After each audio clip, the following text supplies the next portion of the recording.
Hello everyone, सभी को नमस्कार। मैं अवधेश दीक्षित आप सभी का इस यूट्यूब चैनल पर स्वागत करता हूं।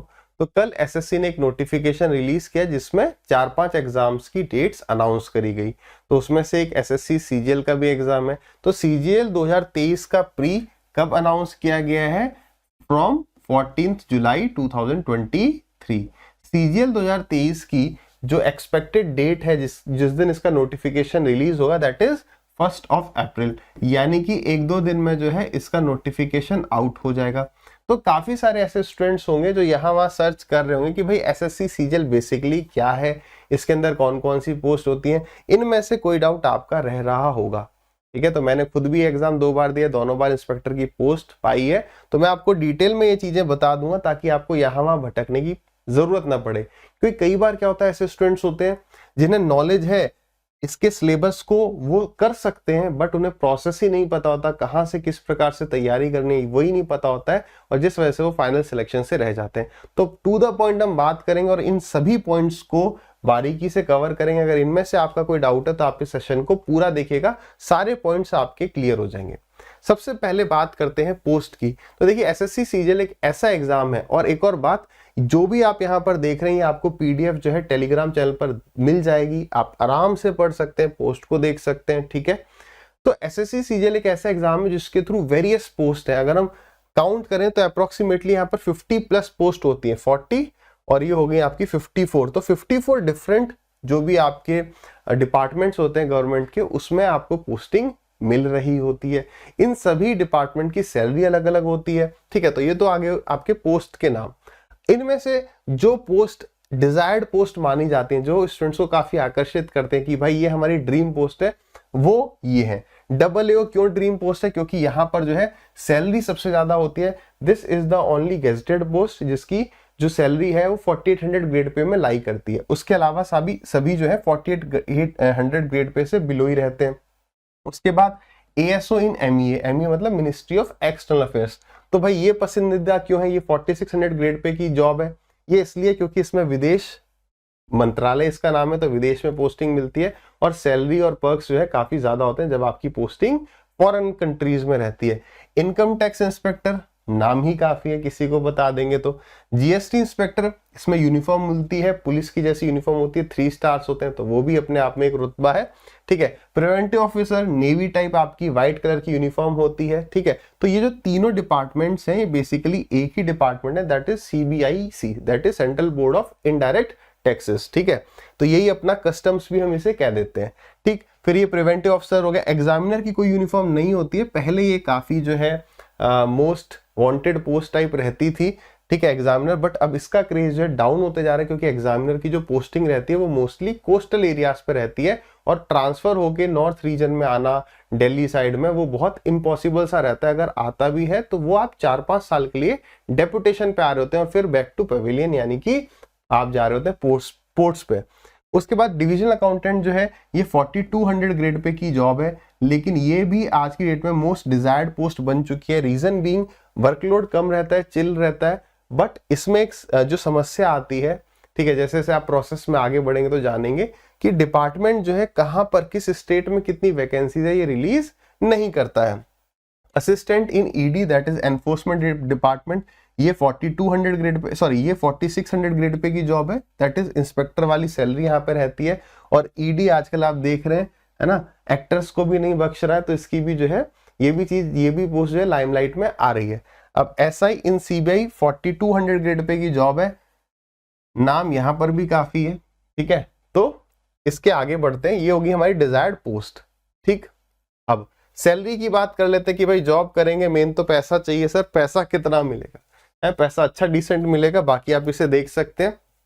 देखिए मेनली अगर हम बात करें, जैसा कि अभी मैंने लास्ट आपको स्लाइड में समझाया था, यहाँ पे डिफरेंट ग्रेड पेज के हिसाब से सैलरी रहती है। जैसे सबसे ज्यादा यहाँ पे 4800 ग्रेड पे है, तो ये केवल एक ही पोस्ट है, दैट इज AAO। फिर 4600 पे ग्रेड पे की जो भी इंस्पेक्टर वाली पोस्ट है, और भी काफी सारी पोस्ट है, वो 4600 पे। 42 सब इंस्पेक्टर्स, है ना, और उसके बाद डिविजनल अकाउंटेंट, और भी काफी सारी पोस्ट है। फिर 2800 ग्रेड पे ऑडिटर्स की है, और ये हो गई आपकी टैक्स असिस्टेंट, ठीक है। अब अप्रोक्स सैलरी जो है डिफरेंट सिटीज के हिसाब से बात करें तो एक्स, ये पिछले साल के, तो अब थोड़ा सा और जो है इंक्रीज हो गई होगी 1-2 हज़ार रुपए। तो एक्स सिटीज में फिर यहाँ पर ये हो गया आपका 4600 grade pay x cities, 4200 grade pay x cities और एक्स सिटीज। ठीक है, इसे मेन आप आराम से पीडीएफ में देख लेना, पढ़ लेना। ठीक है, इसमें ऐसा कुछ बताने के लिए नहीं है। अच्छा, सैलरी आप देख कहाँ से सकते हैं?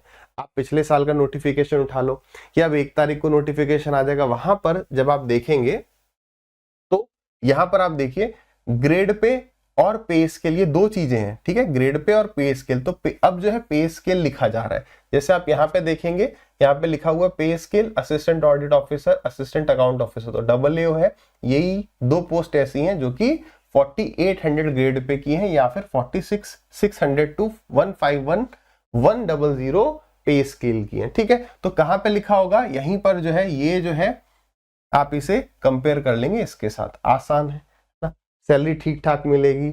चलिए आगे बढ़ते हैं। क्वालिफिकेशन, यार क्वालिफिकेशन क्या चाहिए इसके लिए? अब क्वालिफिकेशन की बात करें तो जो क्वालिफिकेशन है वो 4 अलग अलग तरह की हो सकती है। काफी सारे स्टूडेंट जिस क्वालिफिकेशन से डर रहे होते हैं वो होता है फिजिकल एंड मेडिकल। ठीक है, तो हर एक पॉइंट पर बात करेंगे। सबसे पहले जो क्वालिफिकेशन है दैट इज एजुकेशनल क्वालिफिकेशन। तो ये इसके नाम से ही क्लियर हो रहा है, CGLE। हम CGL बोलते हैं बट होता है CGLE, combined graduate level exam. तो G से क्या है? ग्रेजुएट, यानी कि आपकी ग्रेजुएशन इज रिक्वायर्ड, चाहे वो BA हो, BSc हो, BCom हो, BTech हो, कुछ भी होगा चलेगा। That is only bachelors degree की रिक्वायरमेंट है। तो ये तो बात होगी एजुकेशनल क्वालिफिकेशन। सर एज कितनी रिक्वायर्ड है? तो इन जनरल, अगर मैं जनरल कैटेगरी की बात करूं, डिफरेंट पोस्ट जो नोटिफिकेशन होगा उसमें जो राइट मोस्ट कॉलम होगा उसमें आपकी एज लिमिट होगी। यहां पर भी डिफरेंट कैटेगरीज के लिए एज रिलैक्सेशन रहेगा। इन जनरल बात करें तो मोस्ट ऑफ द पोस्ट के लिए जनरल कैटेगरी में जो एज लिमिट है वो 18 से 27 साल है, और कुछ पोस्ट के लिए 20 से 30 साल है। ठीक है, तो वो कहां दिख जाएगा यार? यहां दिख जाएगा, थोड़ा बहुत अंतर है, और कैटेगरी के हिसाब से एज रिलैक्सेशन भी है। आगे बढ़ते हैं। अब काफी सारे स्टूडेंट्स जो चिंतित होते हैं, जैसा कि हमने बात किया फिजिकल स्टैंडर्ड्स और मेडिकल स्टैंडर्ड्स को लेकर। देखिए फिजिकल स्टैंडर्ड्स जो है वो बहुत कम पोस्ट के लिए रिक्वायर्ड है, उसी तरीके से मेडिकल स्टैंडर्ड्स भी बहुत कम पोस्ट के लिए रिक्वायर्ड है। अगर कहीं पर ये दोनों चीजों की रिक्वायरमेंट है भी तो उसे आप फौज से कंपेयर मत करने लगना कि उतनी ज्यादा टफ होगी। बहुत इजी होता है, बहुत नॉर्मल सी चीजें होती हैं। हाँ, लेकिन जैसे यहाँ पर आप देखेंगे physical standard for the post of inspector, कौन सा? Central excise examiner preventive officer, inspector and sub inspector in CBN। ठीक है, सेंट्रल ब्यूरो ऑफ नारकोटिक्स। तो यार इसमें क्या है कि मेन हाइट है। अब हाइट कह दिया 157.5, नॉर्मली सबकी होती है, सबकी नहीं, ज्यादातर की तो होती है। तो ये हाइट होनी चाहिए। इसके 157 भी कई बार मैं खुद एक्साइज इंस्पेक्टर था, तो एक बार ऐसा भी एक लड़का है उसकी 157 थी तो उसको ले लिया। ऐसा नहीं है कि नहीं बिल्कुल एकदम उतना होना ही चाहिए, थोड़ा बहुत जो है वहां पे लीनियंसी बरती जाती है। और चेस्ट तो हमारा देखा ही नहीं गया था कि भाई चेस्ट कितना, वैसा कुछ नापा नहीं। वॉकिंग की बात है, यहाँ पे 1600 मीटर लिखा है 15 मिनट में, ये भी उतना चलवाया नहीं जाता नॉर्मली। हाँ 500-600 मीटर चलवा लिया, ठीक है, डन है। साइकिलिंग थोड़ा सा 8 किलोमीटर लिखा है 30 मिनट्स, 3-4 चक्कर केवल कटवाए थे, दैट इज सफिशिएंट।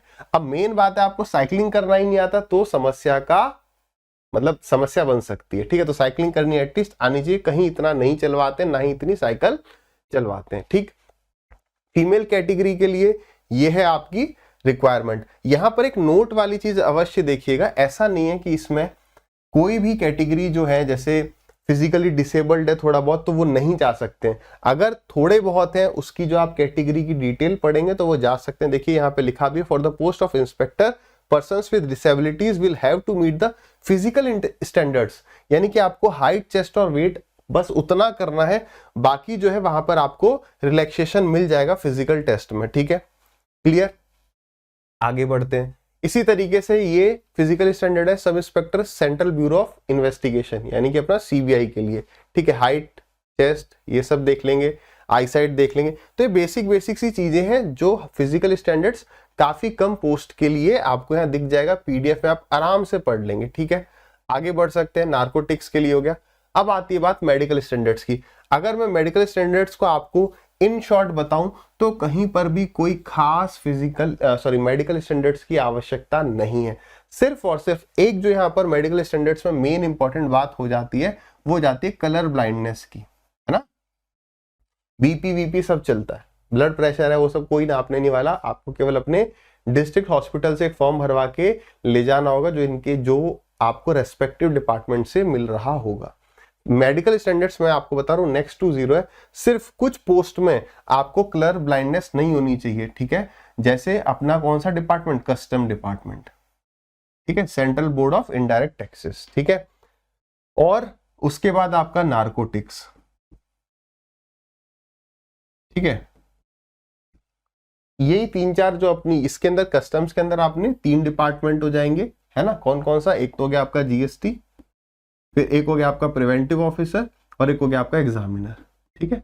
इनके लिए जो है आपको कलर ब्लाइंडनेस नहीं होनी चाहिए, तो आप पहले ही चेक करा लेंगे और इसके लिए आप अप्लाई नहीं करेंगे अगर आप कलर ब्लाइंड हैं तो। Medical standards otherwise income tax inspector की बात करें, ऑडिटर की बात करें, AAO ASO, उन सब के लिए नेक्स्ट टू जीरो है। कुछ नहीं है, केवल जो फॉर्म आया वो भरवा दोगे, वहां आपका ऐसे साइन कर देंगे और आप आराम से लेके चले जाएंगे, ठीक है भाई।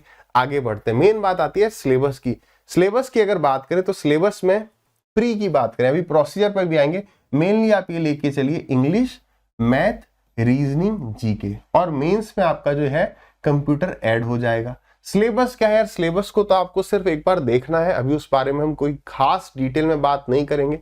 इंग्लिश के लिए ये सिलेबस है, देख लेंगे, एक प्रीवियस ईयर पेपर देखेंगे, आप सिलेबस को समझ जाएंगे, ठीक है। मैथ्स की बात करें तो ये है, कुल मिलाकर अगर मैं इन शॉर्ट बोलूं तो ये जो भी सिलेबस है ना वो आपकी 10वीं क्लास तक का। अगर आपको नॉर्मल इंग्लिश आती है ठीक है, तो उसके बाद थोड़ा बहुत आप रूल वगैरह देखेंगे हो जाएगा। मैथ्स की बात करें, बेसिक 10th तक का मैथ्स है, आपको ट्रिक्स वगैरह नहीं आती हैं, बेसिक तरीके से आप एक्स मान के भी सॉल्व करते हो तो आप प्री निकाल सकते हैं। थोड़ी सी क्या चाहिए, प्रीवियस ईयर की प्रैक्टिस करनी है, और 3-3.5 महीना is more than sufficient to clear the pre, ठीक है। चलिए, मैथ्स की बात हो गई, रीजनिंग, जीके में करंट अफेयर्स भी होंगे और स्टैटिक जीके भी होगी, और लास्ट आ जाता है अपना कंप्यूटर। और कंप्यूटर कब आपको आवश्यकता पड़ेगी, प्री में नहीं पड़ेगी, इसकी आवश्यकता आपको मेंस में पड़ रही होगी। आगे अब आ जाता है सिलेक्शन प्रोसेस। अगर हम सिलेक्शन प्रोसेस को आराम से समझें तो पहले जो है सिलेक्शन प्रोसेस थोड़ा सा कॉम्प्लिकेटेड था, थोड़ा सा टाइम टेकिंग था।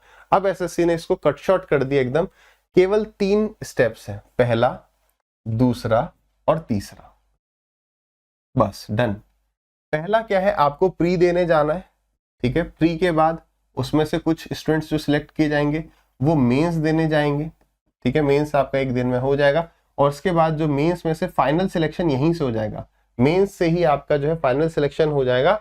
और इसके बाद आपको सीधे डिपार्टमेंट एलोकेट कर दिया जाएगा। आपने जो डिपार्टमेंट भरा, अगर आपके उस हिसाब से नंबर थे तो आपको वो डिपार्टमेंट मिल जाएगा।